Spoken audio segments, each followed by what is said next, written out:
Okay, so episode 2 this time of our A to Z tutorial series kind of thing that we're doing. So today we're covering effects. Obviously, effects are like, everything. Movements, them, they're everything when it comes to a show file. Effects are possibly one of the most important parts of any show file, whether it be the movements, dimming effects, everything. So we're going to be going over how to import effects, because those are actually pretty useful to base your effects off of. We're going to be doing a basic tutorial on creating, because really the only way to fully understand effects is to just go sit down, select a group of lights, and just mess around with effects. And then you mess around, you look around at the different forms, different speeds, everything. So I think let's just jump right into it. So the first thing we're going to do here is we've got our effect pool already. I created that last week with the effect and group tile. I've cleared it out now, as last week we did import some effects. So I'm going to show you guys again how to import effects and then how to create your own effects from scratch. So let me quickly switch off the shortcuts. So to begin, you want to import your effects. So let's go into it. You go to firstly you go to setup, then you go to import import effects, and then just click on the top one, shift click on the bottom one, start effect one, import. And then now you have got them imported. So I'm being told by my script here that I better explain, and I'm just seeing if I need to explain it. Okay, so let's just explain effects a bit. Basically, what effects are is they're things that change parameters of a light. So if I select my pointies here, which are in here, those 10 pointies that I've got laid out, if I just those 10 pointies, what the effects do is they actually modify these parameters. So they can modify or effect, that's what they call effects. The dimmer parameter, position, gobo, color, beam, and focus, and control. Actually, I don't think they can do, well, yeah, they can do control. So they can legitimately change everything to what you want it to be. At the moment, they only go between two values. So like if it's a dimmer one, it could go between 0 and 100, 50 and 100, whatever you want. And then I'll change it to what you programmed them to do according to the form, speed, groups, wings, blocks, everything. So I think let's just jump right into it. So once you import your effects, you'll get about your 31 pretty nice effects to start basing them off of. As you can see, these are template effects, so they can be applied to any lights that meet that have the parameters they control. So let's actually talk about template and selective. So just before I do, I want to actually copy one of these effects. I'm going to copy the pan tilt circle. So I'm going to copy that just so that we can use that to explain what template and selective is. So template effect, as I said, is an effect that can be applied to any light that meets the parameters. So this one's affecting. I need to do it all the thingy. I hate it. It's affecting pan and tilt. So any light that has pan and tilt can use this effect. Whereas a light like, not a light, a thing like RGB rainbow, it's affecting the RGB parameter or attributes. So what that means is it can only affect lights that have RGB or CMY mixing. Same thing with like shutter. It can only affect ones that actually have shutters in them, or virtual shutters. Yeah. So, but then a selective effect is an effect that you create when you have a group of lights selected. And what that means is that effect can only apply to that group of lights. Like if you have, say, Sharpies and Mythos in your rig and you create a movement effect just for the Sharpies, where you had the Sharpies selected when you made the effect yet, and then you created the effect. If you try to use that effect with your Mythos, it won't let you because it's a selective effect with the Sharpies. So if you have to create a selective effect is pretty easy. You select your group of lights, you go edit and touch a blank tile. Store and a blank one, edit and touch a blank one, and then it'll bring you into the effect editor. So just to quickly show you what I mean by that is if I select that attribute confirm, that is a selective effect because I had something selected when I created. But if I clear out my programmer, I do the same thing, and I'm going to do it exactly the same. It is a template effect because I do not have anything selected. So it's only going to affect the light. It's going to affect any light with the pan attribute, whereas the previous one will only affect a light that had that had been selected when I created the effect. So if you a lot of these are template, but if you edit them and you only want them to affect certain lights, a very easy way to do this is you select your lights, you go again, edit, and then you press take selection, and now it is a selective effect. Lol, where it is. But you can always, I think you can take it back. No, you can't send it back. But yeah, so that's taking it from template to selective. If you want to just what's the word I'm looking for? If you want to make a template again, you'll just have no group of lights selected, stored, and I'll do another one on that later. So let me see what I've got to do now. How can they be adjusted? I didn't write this week's script. Lucas wrote it, so I'm just trying to figure out where I actually am. Okay, so let's go through what affects them. So let's just grab one like them to fly out. I think should we go not should we start just jump into creating our effects and cover that? Yeah, let's go straight into creating our effects. So for me, the most important thing with an effect is having a symmetrical looking effect where they're going inwards. And this was requested by someone that I did on the circle. So we're going to use the circle as our example. So we're going to select our pointies, which are a symmetrical selection, which means I've selected them from left to right, so they flow like that. Then what we're going to do is we're going to press store. We're going to go in and we're going to just select a tile. We are now going. Wait, what? Nah, jeez, what's going on now? Let's bring everything into the programmer. Oh yeah, because I haven't actually got anything in it. So we're going to be doing the circle effect, and then we'll add. I'll show you guys how to do your own dim till fly out kind of effects later. So what we're going to do is we're going to select the position effect, the position attributes. So we've selected both of them. With all the attributes, you can pick and choose all of them, or you can select everything. So if we come into this, we're just going to begin looking. First, we're going to give you an overview of how they are edited, and then we're going to go into actually creating the effect. So the first thing is obviously the attribute. That's what's affecting it. Then these two are very important. The mode is very important. If it's set to rel, which stands for relative, then what's going to happen is the effect will move around the last position of the light. So if you had your light in a certain position and your tilt value, for example, is -10 and +10, then it's going to go between that. So it'll basically take wherever your light is at as the 0 mark. So that is 0 for the light in terms of the effect. So if the light is pointed up at 30 position, then that is the last known. That is the last known position attribute. So that is 0, so it'll move down by 10 and up by 10. Whereas if you have it set to absolute, which I mostly have, 0 is the light 0, 10 is the light's 10, 90 is when the light is perfectly up straight, etc., etc. So for the purpose of our example, we're going to leave this at absolute. So just a quick thing, if you're on a console, even on PC, you press edit and then what you want to adjust. I'm just going to be right clicking because it's a bit quicker.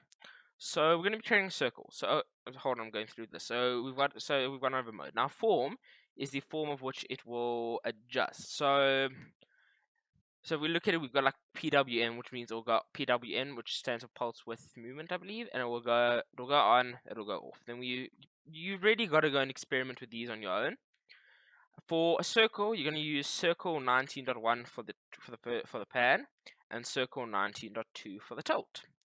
Now the next part is the kind of like speed part. So when you come to speed, you've got both rate and actual speed. So if I set my rate to 0.5, my speed is 0.5 or whatever it was. For example, if I make my speed now 60, and then I set this to 2.0, it'll be 120. So that's what rate is. If you're using a Speedmaster, you should change, especially with like, if you're using a Speedmaster on a dimming effect, you should change your rate to 0.5, because I feel that's the most accurate when you're tapping it to BPM. When it's a movement, you should really figure out the fastest your light can move, and then just set your speed master to that. So like that, you press half speed until it comes to it. So for this effect, we're going to be setting it to 10 BPM. 10, please. Okay, now we've covered that. Speed group is if you want to assign a speed master, so you'll just obviously click edit and select the one you want to assign. Then we've got direction. Direction is which way it's flowing. So that corresponds to the low and high value. Not flowing, the direction is going. So all an effect is doing is it's alternating the light's attributes between two predefined values. So for example, I'm going to make mine negative 30 and positive 30. For a circle, it's always going to move to the left and to the right equally, and then that's on the pan. Then for the tilt, I want it to go between 20 and 80. Now, a big thing to remember with like it's really just a circle effect. If you want it to be a perfect circle, the value from these negative 30 to positive 30 must be exactly the same as the value from the low value to the high value of the tilt. So if you you'll just add them together, you don't really regard signs. So if you say 30 plus 30 equals 60, then you must take the high value minus the low value, and that must also equal 60. If this were 90 and the value was 70, it wouldn't work basically. So what the direction does is that affects the way it's going to flow. So if it's not flow, just which way it's going to go from low to high or high to low. So if it's set to forward, then it's going to start at the low value and end at the high value. Obviously, this one's going to continue going around. Wait, no, shit, this is just left to right. So basically, yeah, it is whether or not it's going to start at the low value or the high value. So if I set it to backward now, then it is going to start at the high value and go to the low value. For a circle, always the same. Then we've got phase. Phase is just determining where along the path the light is. Like if you had a dimmer, I'm going to use Christian Jackson's example here. If you have a dimmer chase and you set it to 0 to 360, it's going to go normally. But if you have it set to like 180 to 180, it'll basically look like it's a group of two. So one light will be on, and then one extra will be off. Phase also just have a look at it. Width is the width of an effect, obviously. If so, like if you have a dimmer effect where your dimmer is going from 0 to 100, if you set the width to 50, it'll basically go to from 0 to 50. Attack and decay don't really apply in this, and then groups, blocks, and wings are where we are now. So groups is how many groups it's going to move in, or how many groups it's going to be. So if you have it set to 2 groups, then it'll basically just halve the effect, kind of. I'll explain it later, but one will be moving one way, and then it'll be followed by the other. Blocks is where they'll move together. So it'll be if you have blocks of 2, it'll basically just be the blocks of 2 moving together. I'll go over that as well later. And then wings is wings is wings is self-explanatory. You should learn wings is basically if you say at wings you have 2 wings, I'll split it into 2 wings where if you bring them in, they will mirror each other, that kind of stuff. So for a symmetrical circle effect, you need to set your wings for your wings. You need to set pan to -2 and tilt to +2. So what that'll mean is, because tilt, they have to all go the same way. So it doesn't matter, there's have to be wings of 2. But pan means one will be going one way, with the -2, pan will be going one way, but one wing will be going one way, and the other will be coming in the other way. So if I quickly just select my group of lights, and bring it to full, and then we run this effect, and we go into 3D, you can see it is now doing that. And because I've got a wing of 2, it is coming in. Now let's go talk about groups. Okay, so if we set this to groups of 2, the lights there'll be 2 groups of lights. So 2, and then I come into MA3D, and you can see there are 2 groups moving within it. So there's 2 groups of 4, and they're coming inwards. And if I set it to 4 groups will be moving in, 3 groups will be moving. I could go up to 8 groups, and then that's obviously going to do nothing because there aren't 8 lights per side. But if you set it to like a weird number, it'll just go to the closest it can.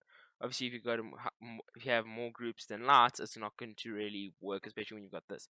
If I didn't have the wings on though, so if I put this off, so I've got no wings, and I've got 5 groups, then it can actually work in 5 groups.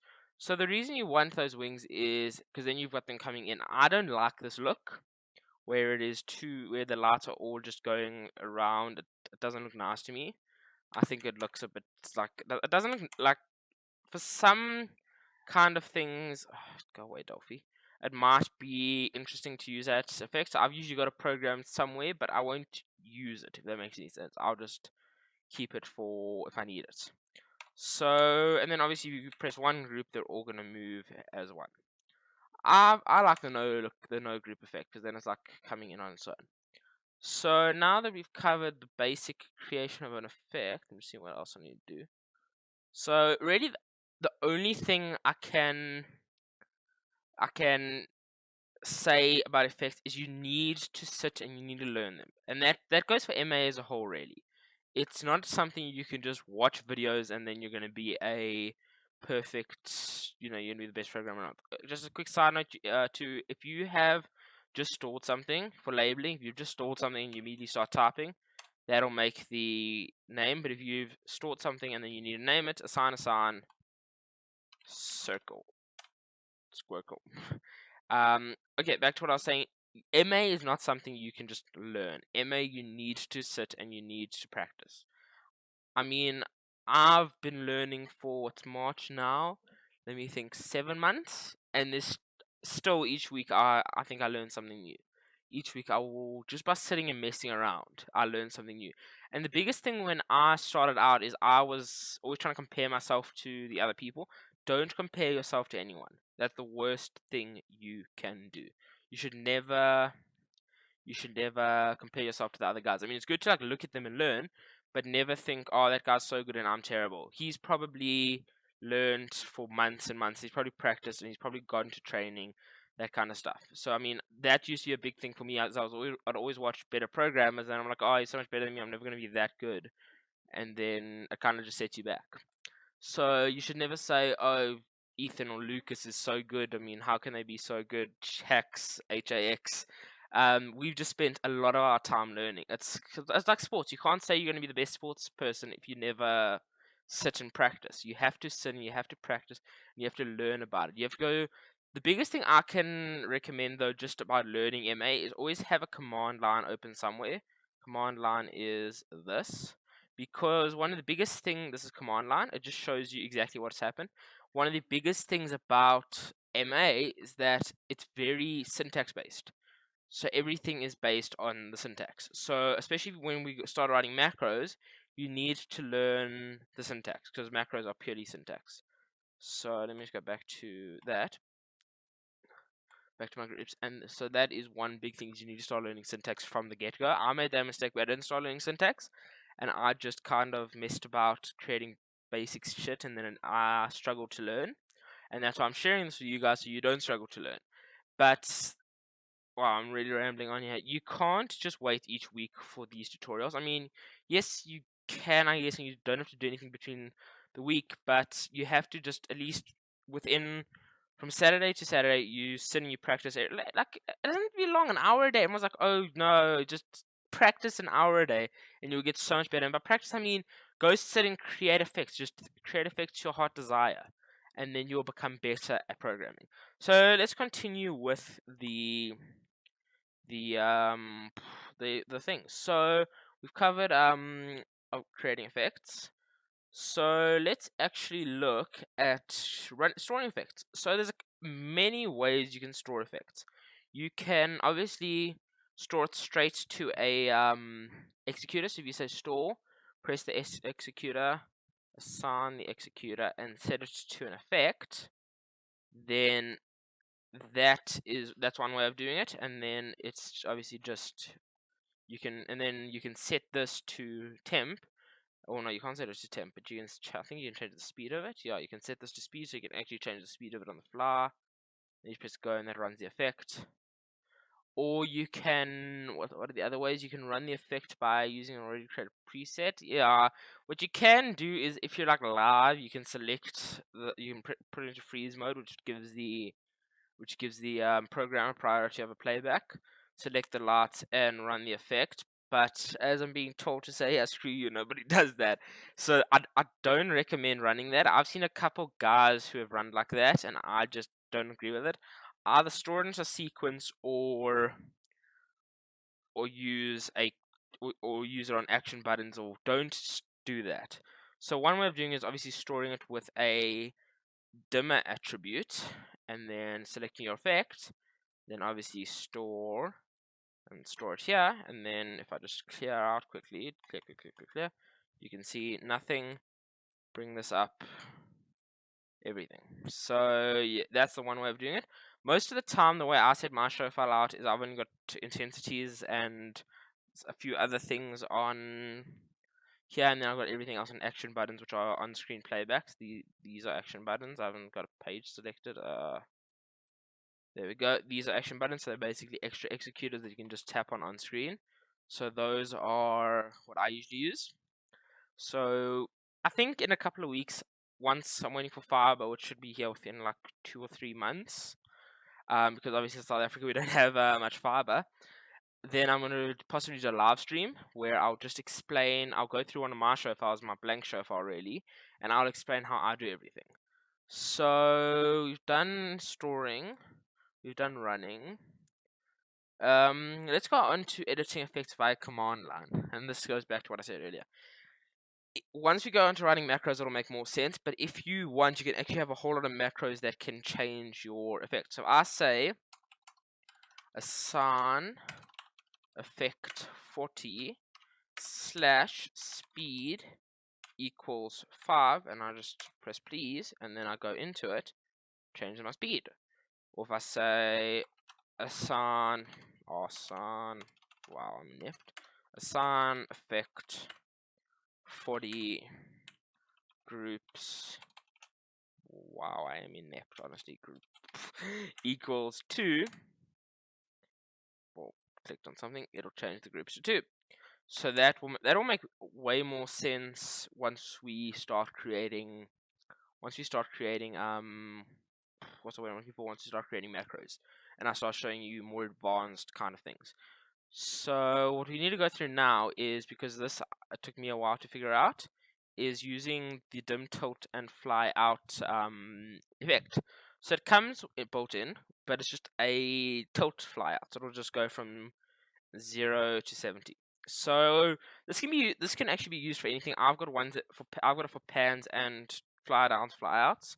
So let's go over a basic one just to teach you guys. I'm going to do a fly down, but the same rules apply for what's what I'm looking for pan, and yeah, well, there's only pan and tilt. So the first thing you need to do is the form for dim you must click on fly out and select dimmer, and this must always be absolute. Dimmer must always be absolute. Then tilt can be relative or absolute, just for this example. Then also fly out position. Speed, you can't really go above 15 BPM, I think, and then it starts looking weird. So I'm just going to set it to 10. And then now for the low and high values. So basically, the tilt or pan value must be 70. So it must be between 0 and 70, negative 10 and 60, 20 and 90. Any number negative 35 and positive 35, any number, as long as if you add them together it equals 70, or if it's a negative you take the positive and minus the negative. So for this example, I'm just going to make it 0 and 70. And then if I run this, just also with 2 wings, 21 wings, no, 21 pilots. If I run this now, you will see it is. Oh no, I've got it coming down now. Wait, what? I fucked up. I don't know what I did. Hold on, what did I do? Oh, I think this has to be 70 and this has to be 0. Maybe I messed that up. Because I don't know, I was going to show you guys how to do a fly down. So there's a fly down. Yeah, so if you want it to be going, oh yeah, because of how the lights are zeros at the top. Shit, I'm stupid sometimes. So yeah, so it's going from 70 to 0. And then once it gets to 0, it comes down and goes up. But if you want it to go from if you wanted to fly down, you figure out where the starting point is. So most of the time it's 0, or for this point, let's make it 10. And then once it gets to 70, I want it to stop. So wait, no, it will be the other way around. So basically, if I go to MA now, it is doing the fly down. So it will be going from 10 to 70. Whereas in the other one, it's going from 70 to 10. And now the issue with these kind of effects is you can't change the direction ever. So once you start going into the more complicated stuff, that'll make sense. And then, as I said, same for pan. So pan, you will, as long as mine's usually like negative 35 and 35. That's what I usually use, but it can be whatever suits your heart. But for the only thing 70 divided by 2 equals 35, and that's why. So yeah, so he's saying I should do macros. I don't want to, because I should show you guys how to write a macro to change the speed. I'm just scared that's a bit too advanced. Like, I'm not saying you guys are stupid, but I don't want to do that now. So I guess I might as well just do the outro now because I don't really want to go. Because if I start saying writing macros, then it's kind of doing next week's tutorial. So I think I'm just gonna leave it there for today. We should start doing homework each week. If I can recommend something, because next week's tutorial is definitely gonna be macros, just because it ties in so well to effects. So if I can make a suggestion, go and start looking at macros. Just try and understand. Go to command line, read the command line when you're doing stuff, and figure out the basics. So how to select a group, how to edit. So edit, assign, effect, then parameter. So if you want to start like messing around with it, the basic syntax for assigning stuff is assign followed by, just for effects, effect 36 / groups, and then equals for whatever you want to change. So it could be rate equals 2, and then if I go into the effect, rate equals 2. So, and then that basically also and then that can also follow through to a couple of other ones. So you just take a look at macros, open a macro pool, start reading up about them. Also, obviously, you can go online and just start reading up about them, and we'll do our full tutorial next week. And then, yeah, if you have any questions, obviously, just, let me know down in the comments. And obviously, the show file will be up on Dropbox for you to go take a look at to see if you need to change, to see if you can compare to ours. So, as I said in the last tutorial, don't just download our show file and call it a day. Rather, try it with your own show file, even if you downloaded last week's one, and then go onto it, and then download ours and compare them. So what else do I have to say? Yeah, thanks for watching. Obviously, make sure to subscribe if you want to continue watching the series. This one hasn't been uploaded on any other channels, only on this channel. So as long as you subscribe to this channel, you'll be fine for future ones. And then yeah, if you've got any questions, as I said, in the description below. Also, if you have any ideas for videos you want us to make, also in the description down below, because we obviously rely on your feedback on how it's going. If there's any comments you have about the video, if I'm speaking too fast, please say so, and I'll make sure to slow down. If I'm working too fast, if I'm jumping around too much, really, just obviously tell me. I'm one of those people that will just jump around my show file constantly. I won't just stay in one place. So I might do a bit of jumping where I don't explain it, but I'm just doing it, so try and follow along on screen. Otherwise, yeah, have an awesome day and make sure to subscribe and all that lovely stuff. Cheers.